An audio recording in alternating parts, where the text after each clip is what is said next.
வணக்கம். இன்றைய உரையாடலுக்கு உங்களை வரவேற்கிறோம். இன்னைக்கு நாம பார்க்க போற விஷயம் கொஞ்சம் யோசிக்க வைக்கிற ஒரு விஷயம். ஆமா. நேர்மைங்கிறது வெறும் ஒரு நல்ல குணம் மட்டும்தானா, இல்ல அதுவே ஒரு முதலீடா? மிகச் சரியான கேள்வி. இது ஆராயறதுக்காக ஒரு பெண்ணோட கதையை நாம எடுத்துக்க போறோம். ஒரு 10 ரூபாய் நேர்மை எப்படி 10 லட்சம் ரூபாயா மாறுச்சுங்கிறது தான் கதை. ஆனா இது வெறும் நீதி கதையா, இல்ல இதுக்கு பின்னால ஆழமான உண்மைகள் இருக்கா? அதத்தான் இன்னைக்கு ஆழமா பார்க்க போறோம். நிச்சயமா.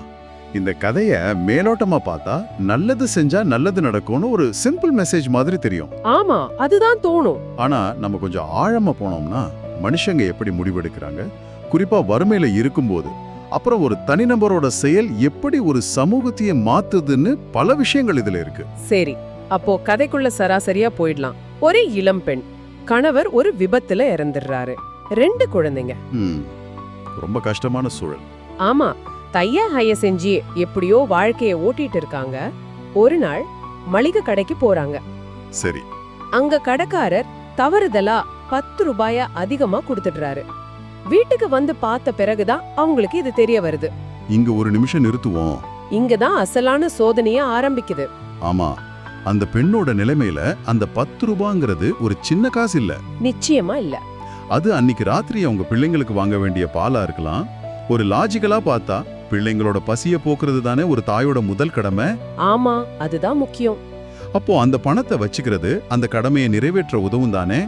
அப்படி இருக்கும்போது அதை திருப்பி கொடுக்கறது, அது ஒரு வகையில தான் குடும்ப பொறுப்பை தட்டி கழிக்கிற மாதிரி ஆகாதா? இது ஒரு பெரிய தார்மீக சிக்கல் இல்லையா? கண்டிப்பா. இதுதான் இந்த கதையோட முதல் மற்றும் மிக முக்கியமான தார்மீக சோதனை களம். நீங்க சொல்ற மாதிரி யூட்டிலிட்டேரியனிசம்னு ஒரு கோட்பாடு இருக்கு. ஓகே. அதன்படி எது அதிகபட்சமான நன்மை தருதோ அதுவே சரி.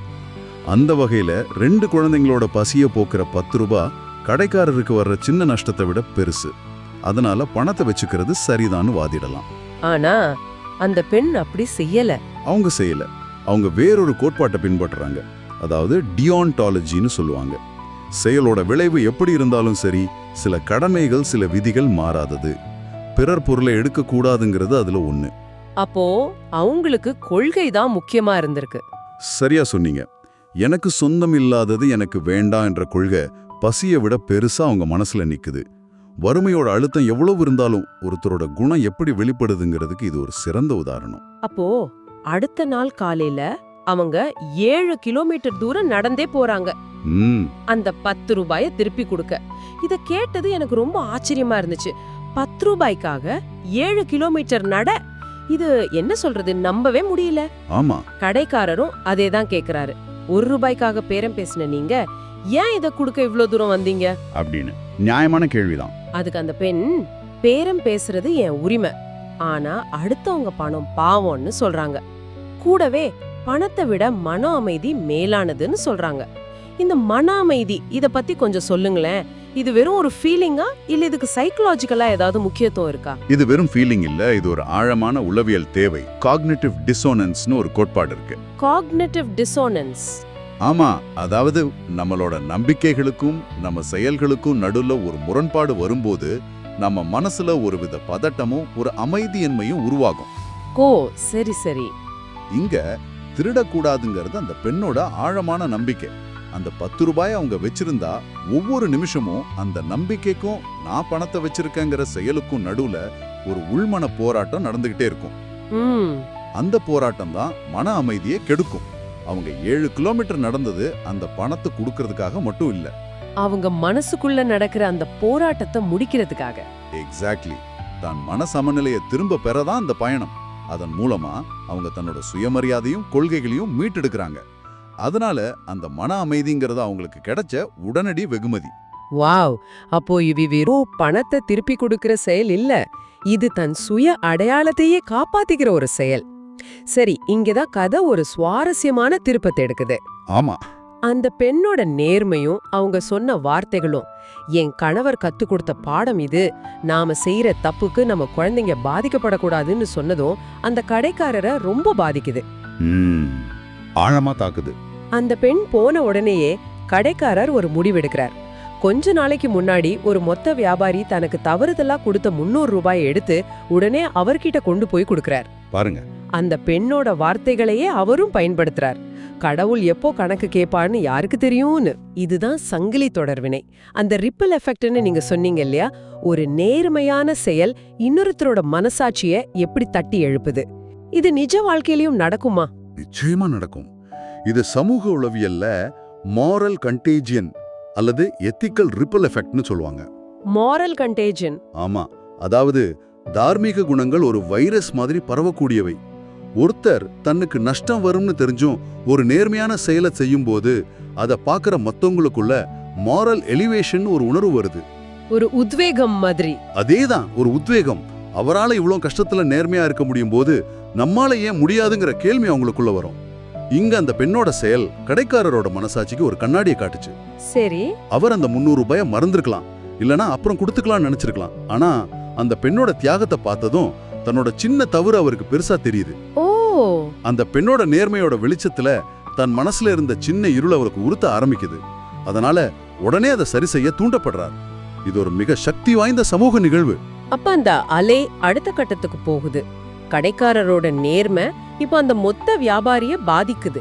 அன்னைக்கு ராத்திரி அந்த வியாபாரியால தூங்க முடியல. 10 வருஷத்துக்கு முன்னாடி இறந்து போனா தன் நண்பர்கிட்ட வாங்கின 3 லட்சம் ரூபாய் கடன் அவருக்கு ஞாபகம் வருது. இத்தனை வருஷமா அதை திருப்பி கொடுக்காம அந்த பணத்துல தான் தன் வியாபாரத்தையே அவர் வளர்த்திருக்கார். யோசிச்சு பாருங்க, 10 வருஷம். ஆமா, இப்போ ஒரு கடைக்காரர் சொன்ன வார்த்தைகள் 10 வருஷமா தூங்கிக்கிட்டு இருந்த ஒரு மனசாட்சிய உலுக்குது. இது நம்புற மாதிரியா இருக்கு. பேராசை பிடிச்ச ஒருத்தர் இவ்ளோ சீக்கிரம் மாறிடுவாரா? இது ஒரு நல்ல கேள்வி. கதை கொஞ்சம் நாடகத்தனமா இருக்கலாம், ஆனா அதுக்கு பின்னால இருக்கிற உளவியல் உண்மை மனுஷனோட மனசு எப்போதுமே தன்னை ஒரு நல்லவனாவே பார்க்க விரும்பும். சரிதான். தெரியாது, நான் கஷ்டப்பட்டு தான் முன்னேறினேன்னு பல சமாதானங்களை தனக்குத்தானே சொல்லியிருப்பார். ஆமா, மனசு தேத்திக்க. ஆனா கடைக்காரர் அந்த பெண்ணோட கதையை சொல்லி ஏன் தப்பால என் குழந்தைங்க பாதிக்கப்படக்கூடாதுன்னு சொன்னப்போ அது வியாபாரியோட மனசாட்சியில ஆழமா இறங்கி இருக்கும். ஓ. ஒருவேளை என் நண்பனோட குழந்தைங்க இப்ப கஷ்டப்படுறாங்களா, என் பேராசையால ஒரு குடும்பம் பாதிக்கப்பட்டிருக்கோங்கிற எண்ணம் அவருக்கு குறைஞ்சிருக்கும். இது ஒரு நிமிஷத்துல நடக்கிற மாற்றம் இல்ல. ஆமா, கதையில சொல்ற மாதிரி பல நாட்கள் மன போராட்டத்துக்கு பிறகுதான் அந்த முடிவுக்கு வராரு. சரியா சொன்னீங்க. அந்த 10 ரூபாய் நேர்மை 300 ரூபாய் நேர்மையா மாறி இப்போ 3 லட்சம் ரூபாய் கடனை பத்தின ஒரு பெரிய தார்மீக போராட்டமா வளர்ந்து நிக்குது. இதுதான் அந்த சங்கிலி தொடரோட உச்சக்கட்ட புள்ளி. சரி, அந்த போராட்டத்தோட முடிவுல மனசாட்சி ஜெயிக்குது. அந்த வியாபாரி அசல் 3 லட்சம் அப்புறம் இத்தனை வருஷத்துக்கான வட்டியோட சேர்த்து 10 லட்சம் ரூபாயை எடுத்துக்கிட்டு தன் நண்பனோட வீட்டுக்கு போறார். கதவை தட்டுறார். கதவை திறந்த பெண்ணை பார்த்ததும் அவருக்கு அதிர்ச்சி. அது கடைக்கு 10 ரூபாயை திருப்பி கொடுத்த அதே பெண். இங்கதான் வட்டம் முழுமையாகுது.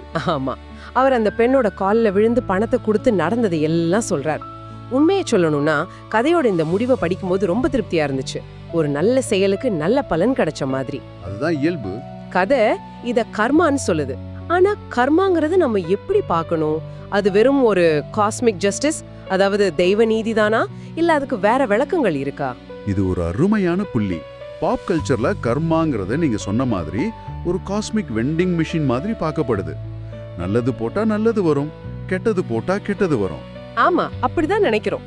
ஆனா பல தத்துவங்கள்ல கர்மாங்கிறது அதை விட நுட்பமானது. அது ஒரு செயலுக்கும் அதோட விளைவுக்கும் இருக்கிற தொடர்பு.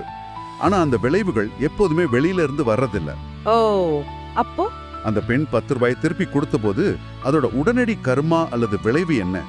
அவங்களுக்கு கிடைச்ச மன அமைதி, தன் கொள்கை மேல அவங்களுக்கு இருந்த நம்பிக்கை, அவங்களோட சுயமரியாதை. ஆமா, அதுதான் உண்மையான உடனடி கர்மா. பணமா திரும்ப வந்ததுங்கிறது அவங்க ஆரம்பிச்சு வச்ச ஒரு சமூக சங்கிலி தொடரோட விளைவு. அது ஒரு நம்ப முடியாத தற்செயல் நிகழ்வா கதையில அமைக்கப்பட்டிருக்கு. ஒருவேளை அந்த வியாபாரி வேற யாருக்காவது கடன் பட்டிருந்தா அந்த பணம் வேற எங்கேயாவது போயிருக்கும். ஆமா ஆமா, அதனால அந்த பெண்ணோட நேர்மையான செயலோட மதிப்பு குறைஞ்சிடாது. அவங்க ஆரம்பிச்சு வச்ச நன்மை எங்கோ ஒரு மூலையில யாருக்கோ ஒருத்தருக்கு போய் சேர்ந்திருக்கும். கதை அந்த வட்டத்தை அழகா முடிக்கிறதுக்காக அதை அவங்க கிட்டே கொண்டு வந்து சேர்க்குது. இது ரொம்ப தெளிவான விளக்கம். அப்போ அந்த 10 லட்சம் ரூபாய்ங்கிறது கதையோட ஒரு போனஸ். உண்மையான பரிசு அவங்க அந்த முடிவை எடுத்த கணத்திலே அவங்களுக்கு கிடைச்சிடுச்சு. மிகச் சரியா சொன்னீங்க. அப்படியானா இந்த கதையில இருந்து நாம எடுத்துக்க வேண்டிய உண்மையான செய்தி என்ன? நேர்மையா இருந்தா உங்களுக்கும் ஒரு நாள் 10 லட்சம் கிடைக்கும் அப்படிங்கறதா, இல்ல வேற ஏதாவது இருக்கா? இல்ல, நிச்சயமா அது இல்ல. அப்படி நினைச்சா அது நேர்மையே இல்ல. அது ஒரு முதலீடு. எனக்கு ஏதாவது திரும்ப கிடைக்குங்கிற எதிர்பார்ப்போட செய்யறது நேர்மையா ஆகாது. சரிதான். இந்த கதையோட உண்மையான செய்தி நம்மளோட தேர்வுகள். குறிப்பா யாரும் பார்க்காத போதும் நமக்கு இழப்பு வரும்னு தெரிஞ்சும் நாம எடுக்கிற தேர்வுகள் நம்மை மட்டுமல்ல, நம்மை சுத்தி இருக்கிற சமூகத்தையும் வடிவமைக்குதுங்கிறது தான்.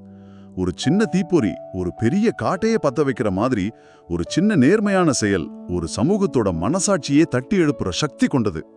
அப்போ இதையெல்லாம் தொகுத்து பார்த்தா ஒரு தனிநபரோட சின்ன நேர்மையான செயல் எப்படி ஒரு சங்கிலித் தொடர் விளைவை ஏற்படுத்தி பலரோட வாழ்க்கையில மாற்றங்களை கொண்டு வந்து கடைசியில தனக்கே ஒரு பெரிய நன்மையா திரும்புதுன்னு இந்த கதை காட்டுது. ஆமா, இது வெறும் கதை என்பதை தாண்டி மாரல் கண்டீஜியன் மாதிரி உளவியல் உண்மைகளையும் இது பிரதிபலிக்குது. சரியாக சொன்னீர்கள். இந்த கதை நன்மைக்கு நன்மையே விளையும்னு ஒரு திருப்திகரமான முடிவை தருது. ஆனா நாம சிந்திச்சு பார்க்க வேண்டிய ஒரு இறுதி எண்ணம் இங்க இருக்கு. சொல்லுங்க. ஒருவேளை அந்த மொத்த வியாபாரி அந்த பெண்ணை கண்டுபிடிக்கவே இல்லைன்னு வச்சுக்குவோம். இல்லனா அவர் தம் மனசு மாத்திக்கவே இல்லை. அந்த 10 லட்சம் ரூபாய் அந்த பெண்ணுக்கு திரும்ப கிடைக்கவே இல்லை. அப்படி நடந்திருந்தா? அப்படி இருந்தாலும் அந்த பெண் முதல்ல செஞ்சது சரியான செயல்தானா? நிச்சயமா. ஆமா, நிச்சயமா. ஏன்னா அந்த செயலோட மதிப்பு அதுல இருந்து கிடைச்ச பணத்துல இல்ல, அது தம் மனசாட்சியோட அவங்க செஞ்சுக்கிட்ட ஒரு ஒப்பந்தம். நேர்மையா வாழ்றது சில சமயம் நமக்கு வெளிப்புற வெகுமதிகளை தராம போகலாம். ஆனா அது எப்போதுமே மன அமைதி, சுயமரியாதை, கண்ணிய மாதிரி உள்ளார்ந்த வெகுமதிகளை தரும். அதுதான் உண்மையான செய்தி. அதுதான். அதனால உங்ககிட்ட ஒரு கேள்வியை விட்டுட்டு போறோம். எந்த ஒரு வெளிப்புற பலனையும் எதிர்பார்க்காம உங்க மனசாட்சிக்காக மட்டும் நீங்க செய்ய துணியும் செயல் எது? அதோட மதிப்பு என்ன?